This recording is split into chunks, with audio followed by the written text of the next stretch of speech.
Algunas llegan escritas a mano, incluso mecanografiadas, aunque cada vez más son correos electrónicos. Las cartas a la directora llevan siendo un hilo entre el país y sus lectores desde que se fundó el periódico hace 47 años. En todo este tiempo, el diario ha publicado las impresiones, las quejas de miles de personas. También sus reflexiones sobre lo que les preocupa, como la vivienda o la soledad. Algunas de esas cartas se han hecho virales en redes, otras no, pero todas se leen. Y hoy Pepa Bueno las comenta. Soy Ana Fuentes. Hoy en El País, cartas y respuestas de la directora.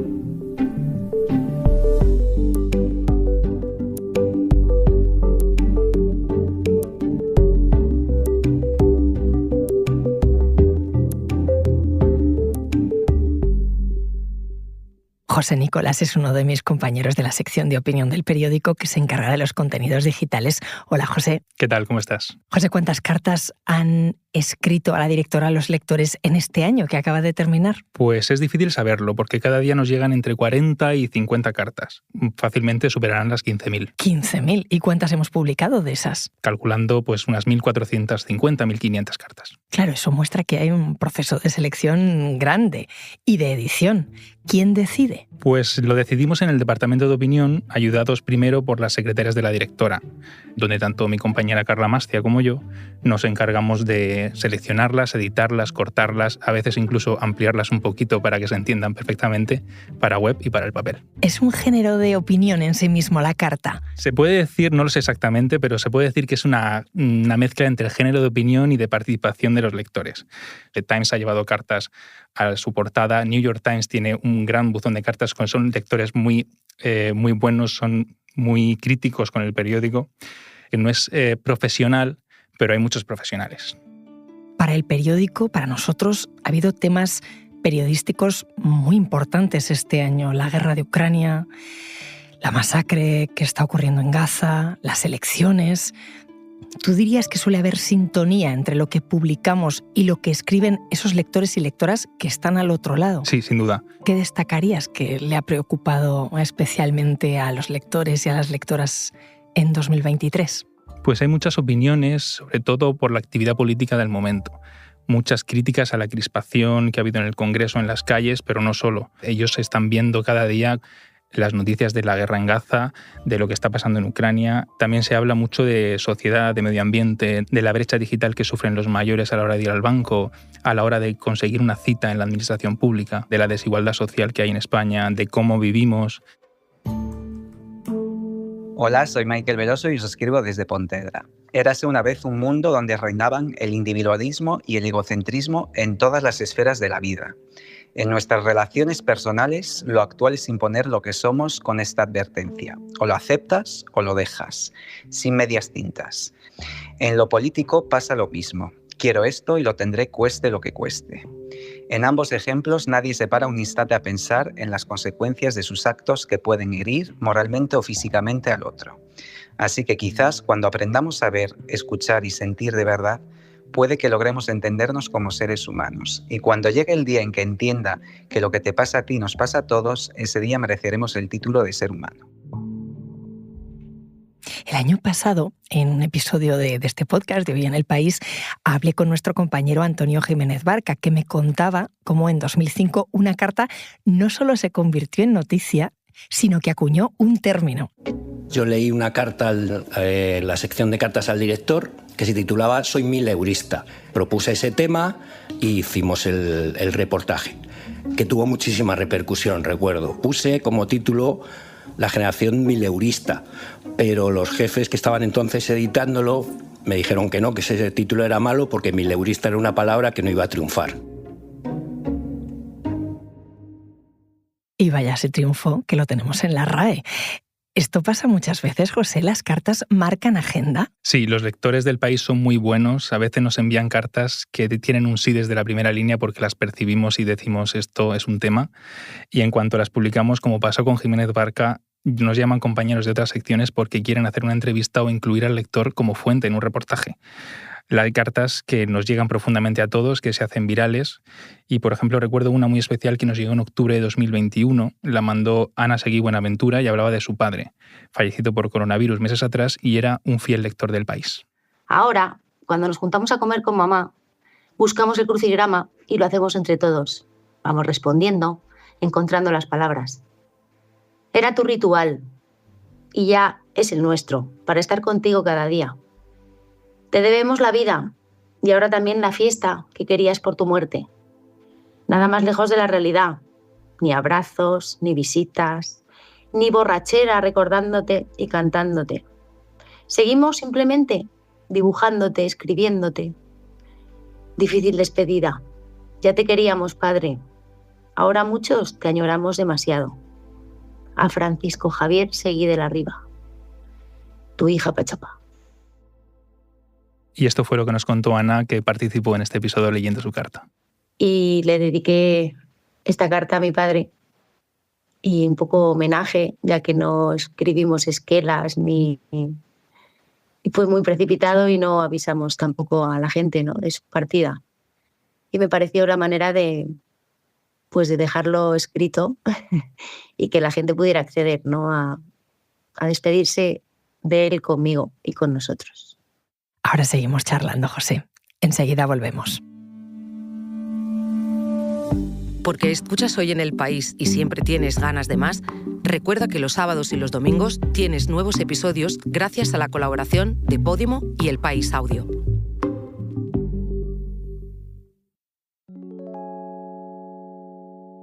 También en El País hemos leído cartas que nos tiran de las orejas. Me imagino que los lectores son también los mejores correctores y señaladores de fallos del propio diario, ¿no? Sí, los lectores del País son muy, muy exigentes y quieren que todo el periódico se haga correctamente. Y nosotros las leemos, lo corregimos y, si es necesario, hacemos una fe de errores siempre. Y los que lleváis ya tiempo en esto, ¿soléis conocer a quien escribe? ¿Hay habituales? Conocemos a muchos lectores que escriben cartas, pero no a todos. Hay cartistas habituales, sí. Hablando de esto, justo con Javier Rodríguez Marcos, el subdirector de Opinión, me contaba que uno de los habituales en las cartas al director era Rafael Sánchez Ferlosio. No me digas. Sí, porque además de escribir sus tribunas y sus columnas en El País, de vez en cuando mandaba alguna carta. Y además de Ferlosio, el perfil habitual del cartista típico del País es un hombre mayor de 50 años con un nivel de cultura medio alto. Algunos se han convertido en auténticos profesionales del género. Por ejemplo, hay un señor que publicaba muchísimas cartas, es Enrique Stuick, que de hecho tiene el récord Guinness en cartas publicadas. También muchos de estos cartistas, como te decía, son suscriptores del periódico. Uno de ellos es José Manuel Mielgo, que publicó su primera carta en 2018. Es emocionante, ¿eh? La verdad es que cuando la envío, bueno, el día siguiente lo primero que hago es ir directamente, a ver si la han publicado. Me satisface al menos dejar, y también como una pequeña herencia intelectual, modestamente, para mis hijos y la posible descendencia que pueda venir. Mira lo que pensaba el abuelo. ¿Quiénes fueron los primeros en escribir a este periódico, esos primeros autores y autoras de cartas? Pues fue 4 días después de que El País naciera. Bueno, es que es muy emocionante. Has traído aquí los papeles, una fotocopia de ese viernes 7 de mayo de 1976. ¿Esto dónde lo has sacado? Esto he tenido que navegar en la hemeroteca del periódico para conocer un poquito, saber cuándo se publicó la primera carta, porque claro, el día 4 de mayo, no había cartas al director. Y 3 días después fue cuando las cartas llegaron a la redacción y ya las empaquetaron para publicarlas el día 7 de mayo. Eran 2 en respuesta a artículos que se habían publicado en el periódico y otras 2 felicitando al periódico por haber nacido, básicamente. Y entiendo, porque te estoy viendo aquí con unos sobres y unas hojas escritas a mano, que aquellas primeras comunicaciones eran cartas. Ahora, ¿por qué vía llegan más? Pues principalmente llegan por correo electrónico o por un formulario que tenemos a través de la página web. Pero todavía nos siguen llegando algunas cartas en papel, mecanografiadas o incluso escritas a mano. Supongo que para ti, para los compañeros también habrá filias y fobias. ¿Tú cuál crees que ha sido la carta más especial y la más rara? La carta que más me llegó fue una que nos llegó, a ver si la encuentro, que la tengo por aquí. Sí, es de un señor, se llama Pablo Sesazcona. Nos escribía desde Fuengirola y decía así, si quieres te la leo también. ¿Te parece? Sí, por favor. Se titulaba La vida ha sido muy bella. Cumplo 90 años dentro de 5 meses. Un disparate. En cualquier momento va a volcar mi carromato. No sabría decir qué me llevará a la tumba. Me sospecho que el marcapasos. ¿Para qué molestarles contándolo? Porque la vida ha sido muy bella. He cogido la costumbre de dormirme poniéndome con el recuerdo en una situación agradable de mi pasado. Y así regocijarme de nuevo. Y casi no sé cuál coger de tantas como tengo. Si todo ha sido tan genial, me da el pálpito de que tiene que seguir en la misma línea. No sé cómo, pero estoy muy seguro de que será genial. ¡Qué maravilla! Es una maravilla. Esas son cartas, como dices, mecanografiadas, pero cuando el periódico pasó a ser digital, algunas noticias se podían comentar en la web. ¿Por qué los comentarios no pasaron a sustituir a la sección de cartas a la directora? ¿No es un poco lo mismo? Son un poco menos elaborados. Al final, una carta hay que pararse, hay que pensar. Lo bueno es que gracias al equipo de redes y a quienes las difunden fuera del periódico, las cartas están teniendo una segunda vida y hemos conseguido llegar también a muchos jóvenes que nos escriben también cada día, y creo que se puede saber cuándo un lector joven nos envía una carta tras haber visto una en Twitter o Instagram, porque al final las temáticas se repiten mucho. Y déjame que adivine, temáticas como condiciones laborales, ecología, feminismo, vivienda, precariedad, ¿no? Sí, los temas que vemos en las redes que preocupan a los jóvenes al final son los mismos que escriben en las cartas que nos llegan, las cartas que nos mandan. Por ejemplo, esta lectora nos escribía desde Alfafar y ella antes vivía en Valencia ciudad, y decidió mudarse a un pueblo, al donde vive ahora, y donde dice que está mucho más a gusto que en la ciudad. Hola, soy Julia Salas, tengo 30 años. Hace 3 años me mudé a un pueblo de las afueras de Valencia porque la vivienda de mis abuelos se quedó vacía y aproveché la oportunidad para evitar pagar un alquiler abusivo en el centro. Es lógico pensar que una chica joven, con idiomas, que ha vivido en 3 países y tiene un grado y un máster universitarios, no se instalaría allí de nuevas, sino que elegiría un lugar con más posibilidades. Pero poco a poco he descubierto lo desahogada que vivo y que esta también es una forma de hacer resistencia.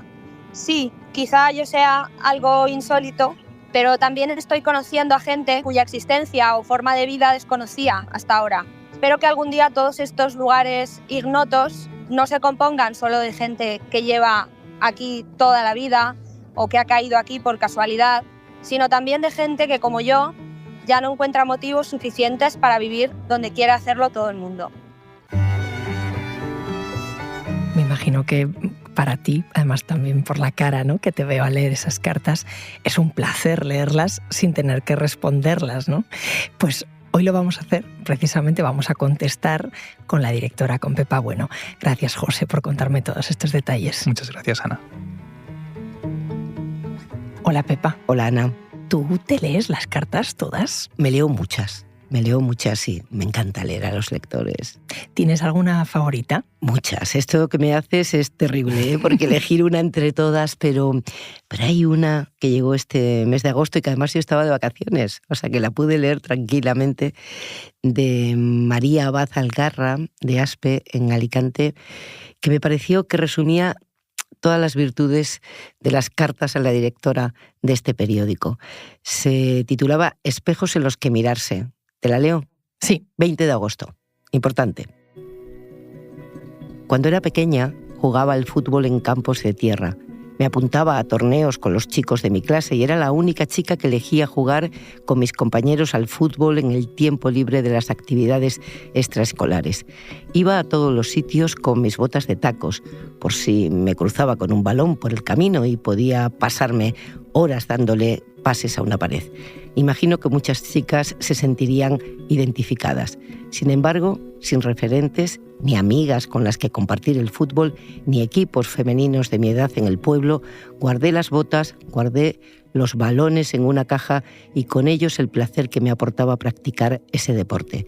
Si en esa época, esa niña hubiera tenido en la pantalla de su televisión una final de un mundial femenino como la de hoy, ni se le habría pasado por la cabeza buscar espacio en casa para esa caja. Por eso hace tiempo que soy consciente del cambio al que creo que pertenezco y sé que las niñas por fin tienen muchos espejos en los que mirarse. Por fin. Por fin, sí, me pareció que lo reunía todo, ¿no? Es primero la generosidad que tienen los lectores de compartir su intimidad con nosotros y luego esa capacidad que tienen de atrapar el espíritu del tiempo que nos toca vivir en 100 palabras, Ana, Claro, con lo que nos cuesta a los periodistas. Hay restricciones, no pueden escribir lo que quieran. Hemos estado charlando con lectores y lectoras que, además de escribirte, han querido hablarte, dejarte sus dudas. Así que aquí van. Ella es Judith. Vale, pues si pudiera hacer una pregunta así súper concreta, lo primero que me viene a la mente es cómo podemos hacer la gente joven para tener más representación en medios de comunicación como la prensa escrita. Qué gran pregunta, Judith. Qué gran pregunta. La primera, que leáis periódicos. 21 años tiene. Claro, y que seáis lectores exigentes, que nosotros sintamos vuestra presencia y vuestra exigencia. Y que aprovechéis todas las ventanas que un periódico hoy, desde luego El País, tiene abiertas para interactuar con vosotros. Y lo demás depende de nosotros, que es daros espacio y daros autoridad. No solo espacio, sino autoridad. Estar en los sitios donde se toman las decisiones. Aquí en el periódico hay gente joven que toma decisiones, pero si tú no te sientes representada, es que nos queda mucho camino. Nos piden que estemos en los temas que les preocupan, como Julia. La pregunta más directa que yo haría es esa, que cómo podemos conciliar la vida con esa incertidumbre de no tener un sitio donde vivir, precisamente. Pues fíjate, Julia, yo siempre he dicho que tener un espacio propio es la base de cualquier proyecto vital, ¿no? Y esta es una verdadera tragedia la que hay en torno a la vivienda.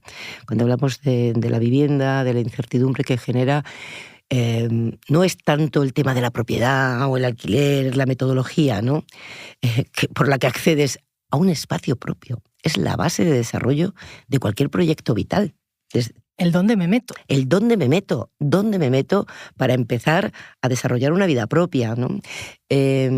Cuando me decías, quieren que nos ocupemos de sus temas, yo me empeño en que no digamos, vamos a hablar de los jóvenes. Dicen los jóvenes en tercera persona, ¿no? Por eso está muy bien esto que estamos haciendo en este momento, Hoy en el País, porque son ellos con su voz los que expresan de su manera, como hacía Julia, esa inquietud. Bueno, esto solo se arregla con políticas públicas, ¿no? Parece que dejarlo todo a que el mercado regule no está resolviendo un problema de la vivienda en España. Sé que esto que digo es polémico, porque no se puede intervenir de cualquier manera en los mercados, ¿no? Pero algo habrá que hacer, construir vivienda pública, algo habrá que hacer. Porque desde luego tiene razón Julia, no hay proyecto vital que se pueda desarrollar sin un espacio propio, ¿no? Sin un techo. Y también sobre cómo vivir, quiso preguntarte otro lector, Michael de Pontevedra, que es el autor de la carta que escuchábamos al principio de este episodio, sobre la falta de empatía en la calle y en la política. Pepa, ¿consideras que los periódicos, y en concreto El País, estén jugando ese papel actualmente de contrapoder o cuarto poder? Yo creo que sí. ¿Cómo se hace eso? Se hace con buenísimos periodistas que fiscalizan lo que hacen los poderes. En España estamos viviendo un reduccionismo, bueno, en España, en todo el mundo, un reduccionismo peligroso. El periodismo es contra todos los poderes. Eso de contrapoder, ¿de qué hablamos cuando hablamos de contrapoder? Te voy a poner un ejemplo. En las elecciones del 23 de julio veníamos de una primavera en la que se anticipaba un resultado porque se produjo una especie de consenso demoscópico. Un consenso demoscópico que daba un resultado el 23 de julio. Y prácticamente todo el mundo se sumó a ese consenso demoscópico. Nosotros nos quedamos muy solos porque nuestra encuesta decía otra cosa. Y había colegas que me decían, pero es que lo vais a pasar fatal el domingo.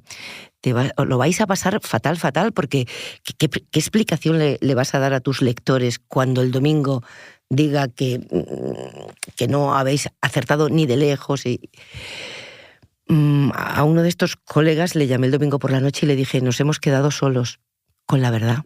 ¿Qué son los poderes en este momento? Por supuesto el gobierno central, que tiene todo el poder o una parte importantísima del poder del Estado. Cuando coincides con el gobierno, coincides, y cuando no coincides, el papel, coincides en alguna ley, en un planteamiento, porque está de acuerdo editorialmente el periódico, pues coincides. Pero cuando no coincides, se dice clara y nítidamente, primero se informa y luego el periódico, a través de sus editoriales, expresa su opinión en contra. Pero es que el poder es muy amplio. Claro, estar atento al poder es estar atento a muchas cosas. Y estamos asistiendo, además, a una situación muy, muy paradójica, ¿no? Tú celebras elecciones en el ámbito del Estado-Nación, del Estado, pero luego muchas de las decisiones que determinan nuestra vida las toman organismos multilaterales, compañías internacionales, plataformas globales, ¿no? Y eso también es poder. Claro, y hablabas de estar vigilantes, y hay lectores que nos agradecen haberlo estado con algo específico como el medio ambiente. Así nos lo contaba José Manuel Mielgo, que lleva 40 años leyendo El País. Bueno, pues la verdad es que me gusta bastante la línea que tienen últimamente. Bueno, te dan mucha cancha a temas de sociedad y a temas de ecología y cultura, y es lo que me gustaría que se siguiera reflejando. La problemática del medio ambiente que nos interesa a todos. Pues muchas gracias, sí. Son dos de las prioridades absolutas de este periódico. Desde luego la atención a la cultura y la preocupación, ¿no?, por la crisis climática. Y para contarlo todo, para contar la información que más nos descorazona, y también un periodismo de las soluciones, ¿no?, que trata de también iluminar de vez en cuando, ¿no? Los periodistas estamos educados en el conflicto. Solo nos parece noticia lo que es conflictivo. Y yo creo que tenemos que ajustar nuestra lente a eso, ¿no? Porque nuestros lectores nos piden en este momento, sí, cuénteme usted de los conflictos, pero dígame también cómo podemos abordar esos conflictos y los problemas del día a día. Pepa, te hemos pedido que contestes de viva voz a los lectores aquí hoy, pero ya lo haces, de hecho, con la carta que les escribes, ¿no? Con tu newsletter, lo haces desde enero de 2022. Yo sé que te gusta mucho ese formato. ¿Por qué es importante para ti? Me gusta muchísimo. Me gusta mucho porque permite hacer periodismo de otra manera, y a mí me encanta aprender y experimentar. Yo no había hecho ninguna newsletter y dije, bueno, a ver cómo se hace esto, a ver si sé hacerlo, ¿no? En primer lugar, eso permite contar, abordar muchos temas con mucha cercanía y tratar de unir los puntos, que es algo que a mí me encanta, y que tenemos un maestro aquí, que es el corresponsal global del periódico, Andrea Ricci, unir los puntos de la semana, ¿no? Contar que todo está relacionado con otras cosas y cómo lo aborda el periódico. Y sobre todo, lo que permite es dar explicaciones, no solo de las situaciones más conflictivas o duras, sino también las del día a día, ¿no? Yo le llamo a eso enseñar el cartón. Contarle a los lectores que tuvimos un debate enorme para elegir la foto de primera del papel, o que no teníamos claro cómo abordar un tema, ¿no? Empezar a enseñar cómo trabajamos, porque la credibilidad se fundamenta en la confianza, ¿no? Y la confianza es mucho más fácil ganársela cuando cuentas lo que haces y cómo lo haces y por qué lo haces, ¿no? Y eso la newsletter lo permite. Enseñarles lo que es suyo, ¿no? Lo que es suyo, ¿no? Y además enseñarles el procedimiento del periodismo, ¿no? Eso lo haces tú mucho también. Adelántame, anda, ¿cómo va a empezar la de este año? Pues mira, la última que hice antes de despedir el 23 ya era un anticipo de la agenda electoral que tenemos por delante en este año, en el que medio planeta va a votar, un poco con la precha de la convocatoria de elecciones en Galicia, porque nosotros despedimos un año electoral intensísimo y empezamos el siguiente en precampaña electoral, con lo cual ya miré hacia adelante. A mí me encantaría, como todavía quedan unos días para sentarme a escribirla, poder decir que se acaba el martirio de la población civil en Gaza. Me encantaría poder ir en esa dirección. Ojalá. Pepa, gracias. A ti.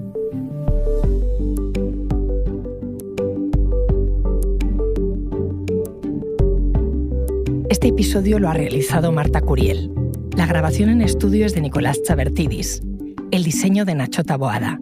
La edición es de Ana Rivera y la dirección de Silvia Cruz La Peña. Yo soy Ana Fuentes y esto ha sido Hoy en el País. Mañana volvemos con más historias. Gracias por escuchar.